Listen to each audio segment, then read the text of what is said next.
we're at the fireworks show, and you may or may not be able to see some of this. I'm just pointing the camera in the direction of the fireworks. There's a huge tree in our way. We were told the fireworks was going to be further over, out in the open, and it ended up not being.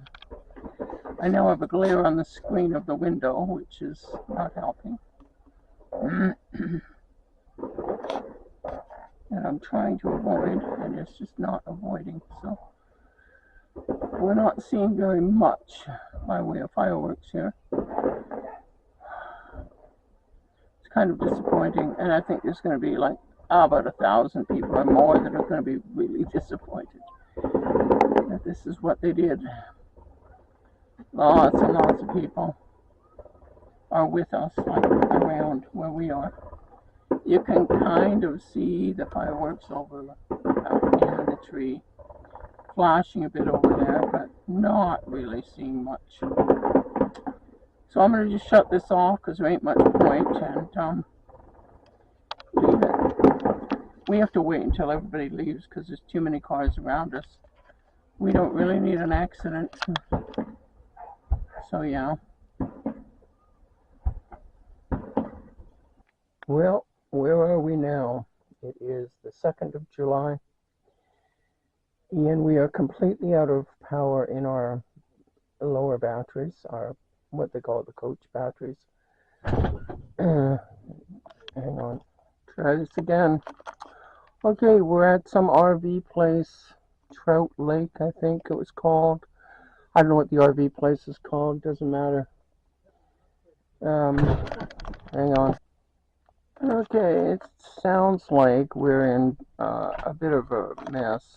The motorhome is old. The parts you can't get parts for what we might need.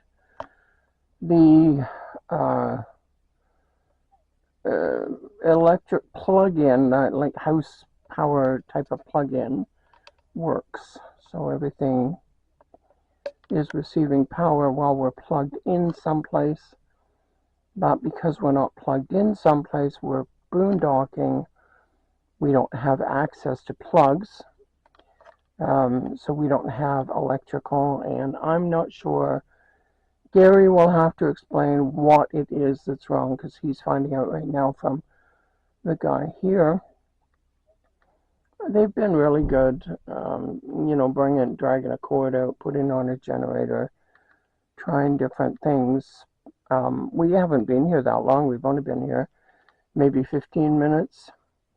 And it's just so discouraging that we are right now back where we were all those years ago when I hated being in the motorhome with, we've got a toilet and we have a fridge that works, sort of.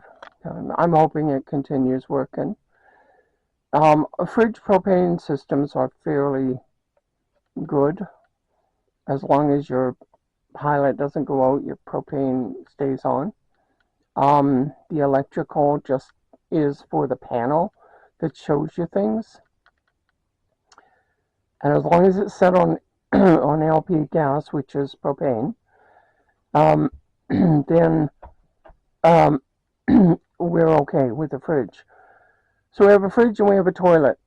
And we have no hot water, we have no shower. We now have no electrical, and we have no heat.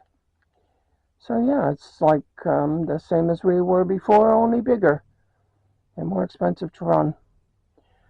Alrighty, well, we'll see when Gary comes back in what he has to say about what is going on, what is and isn't. And then we'll go from there. It's too costly. We've got $50 in the bank right now, and I don't know. Well, it's not even in the bank. We got $50 on my MasterCard right now that we can use. The rest of it is going on to like interest when the interest comes up on the end of the month. Or in the, not the end of the month, on the 8th of the month, the 8th and 9th, kind of thing. Yeah, we got a bit of money coming in on the 5th. And we got a little bit more coming in on the 15th. And we're going to need that if we're going to travel any further. Otherwise, we may be stuck here for, I don't know, a month.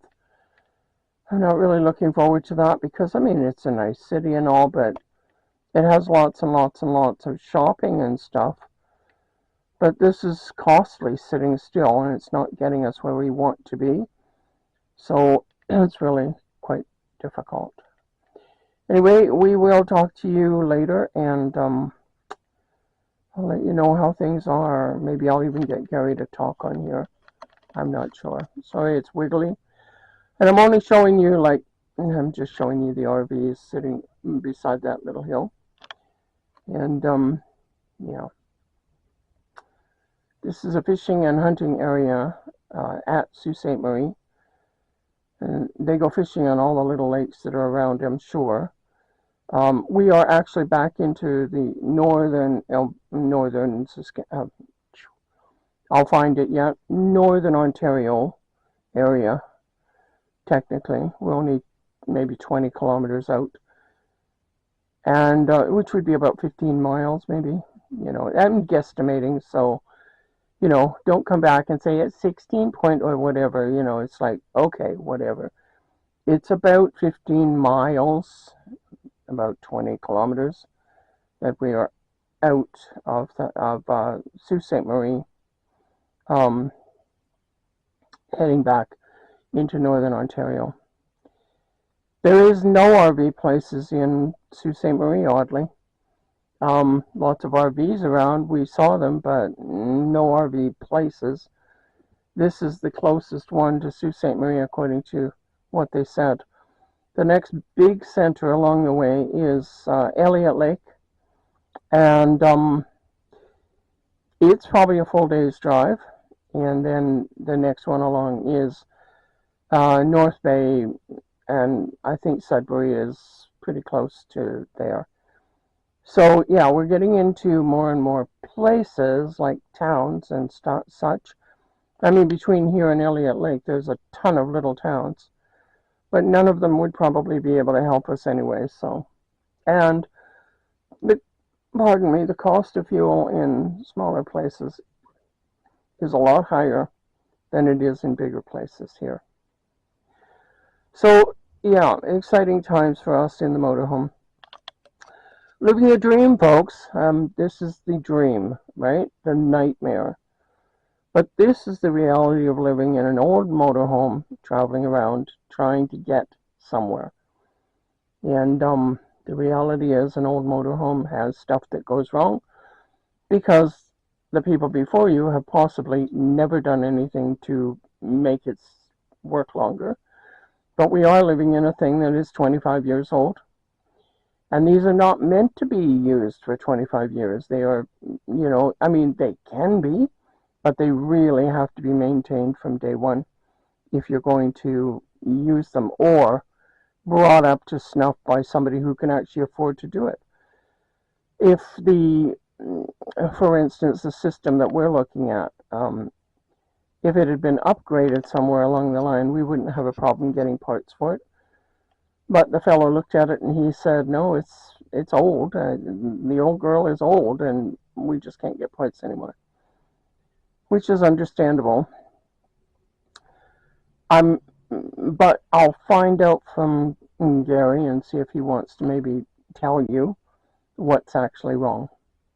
Okay, I'll close this off for this time and talk to you later.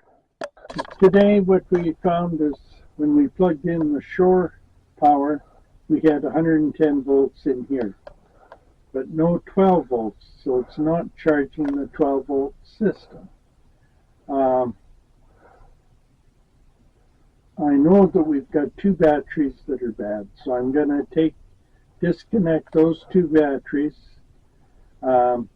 These are 6-volt batteries, and they're wired in series so that you get more current in it, and that gives you 12 volts. That's all I can do at the moment on this. I'm going to go to the control panel and see why I don't have voltage where I should have voltage, and sort of work it from there. So that's basically what we're planning on doing today. Okay, over the 25 years, talk about the batteries, how they've changed. Oh, I went to buy batteries today. Well, it doesn't seem like it's easy to get the 6-volt batteries anymore. At one time, well, all cars ran on 6-volt, but nowadays they all run on 12. And even the coach batteries are on 12 volts. And they have the lithium batteries, the expensive ones that are $800 each, and the prices are unreal out there. So I'm going to see if I can get this one fixed. But there is golf carts use the 12-volt or the 6-volt batteries. So Do they still? You don't know that? I don't know. I haven't worked on a golf cart for a few years either. So maybe my age is really showing and catching up to me. Yeah. I'm hoping not, but I think being out of the loop is what's catching up to you. It's not something you've been involved with for a long time. So if the 6-volt batteries are not available, then we're talking about 12-volt, putting that in and replacing the 2 batteries with one 12-volt, which we can buy one at a time. We don't have to buy, with the 6 volts, you have to buy pairs. Yeah. With the 12 volts, you can buy one at a time and find the right voltage and all that, whatever it is we need to figure out. Yeah. Right current. The right current. Because house batteries draw more power. You have an inverter in there that inverts from 110 to or 12 volt to 110. So that runs off the batteries, and it won't last very long if it doesn't have enough amperage to be able to work it properly. Now, what about our generator? Our generator, we'll be able to start it now, but we won't be able to do anything until I figure out where that switch is, or the relay or solenoid, to make it work properly in the coach. Okay. Right at the moment, we can't even use that. And what about our propane then? Our heater? Well, if we have the voltage, we have the propane, so the furnace will work for a while until we run out of juice again. Okay, so once we get the batteries charged, which we have to now rely on sun to do, because and not the sun. No, wrong sun. And today is not sunny. Today is cloudy, of course. So once we have the sun, then the batteries will charge, hopefully, through the solar. The batteries we're leaving hooked up. There's 2 batteries that are dead, and we don't want them hooked up. So anyway, yeah, so that's, I guess, pretty much today's project. All right. All right, and so by this evening we may at least have the batteries in place, even if they're not charged, and be able to actually rely on them maybe tomorrow if it gets sunny, or even today, because it'll be charging a certain amount right now. On the bright light. Yeah. Okay. All right, well, hopefully that helps anybody watching this sort of know what we're doing and everything. As I said in my little earlier clip, this is living the dream, and the dream is a nightmare. Yeah. So, we will talk to you later, let you know when we get things sorted around, maybe.